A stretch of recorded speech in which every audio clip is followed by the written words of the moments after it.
বোরকা খুলতে বাধ্য করে কপালে হিন্দুত্ববাদীদের সিঁদুর, মোদির ভারতে মুসলিম তরুণীর আর্তনাদ। ভারত কি আজ আক্ষরিক অর্থেই মুসলিমদের জন্য একটি জ্বলন্ত নরকে পরিণত হয়েছে?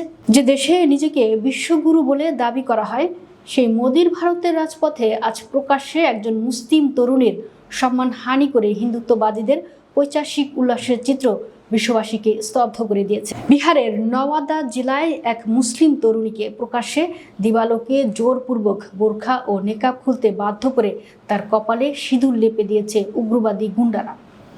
আর এই ঘটনার সময় তারা দম্ভ ভরে স্লোগান দিচ্ছিল, বজরং বলি কি জয়।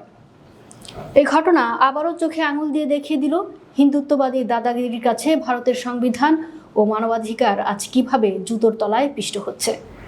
সামাজিক যোগাযোগ মাধ্যমে ভাইরাল হওয়া একটি ভিডিওতে দেখা যায় ওই মুসলিম তরুণী একটি পিপল গাছের নিচে তার একজন স্বজনের সাথে দাঁড়িয়েছিলেন।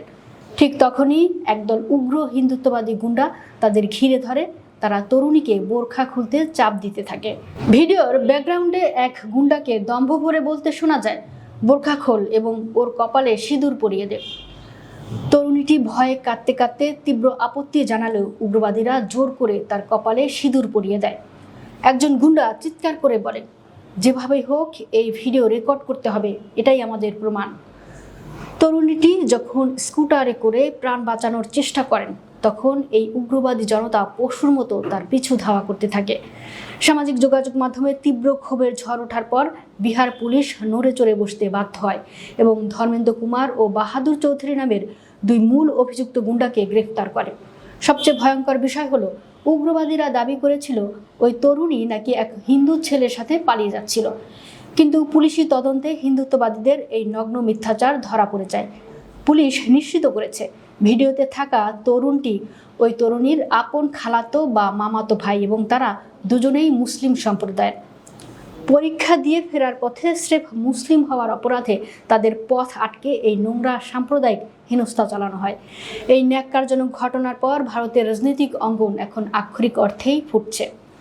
কংগ্রেস এমপি সৈয়দ নাসির হুসাইন বিহারের বিজেপি সমর্থিত নীতিশ কুমার সরকারকে কড়া আক্রমণ করে বলেছেন, বিজেপির এই ডাবল ইঞ্জিন সরকার এমন এক বিষাক্ত পরিবেশ তৈরি করেছে যেখানে উগ্র হিন্দুত্ববাদী গোষ্ঠীগুলো আইন নিজের হাতে তুলে নেওয়ার সাহস পাচ্ছে।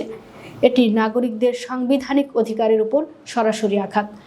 আজ বিশ্ববাসী পরিষ্কার দেখছে যে ভারত ফিলিস্তিন বা বাংলাদেশের সংখ্যালঘুদের নিয়ে মায়া কান্না কাঁদে, আজ তাদের নিজেদের রাস্তায় একজন মুসলিম নারীর বোরকা ছিঁড়ে তাকে হেনস্থা করা হচ্ছে।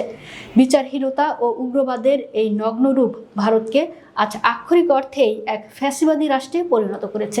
হিন্দুত্ববাদের এই চরম আস্ফুলন প্রমাণ করে ভারত আজ আর কোনো গণতান্ত্রিক দেশ নয়, এটি আজ সংখ্যালঘুদের জন্য পৃথিবীর সবচেয়ে বড় উন্মুক্ত কারাগার।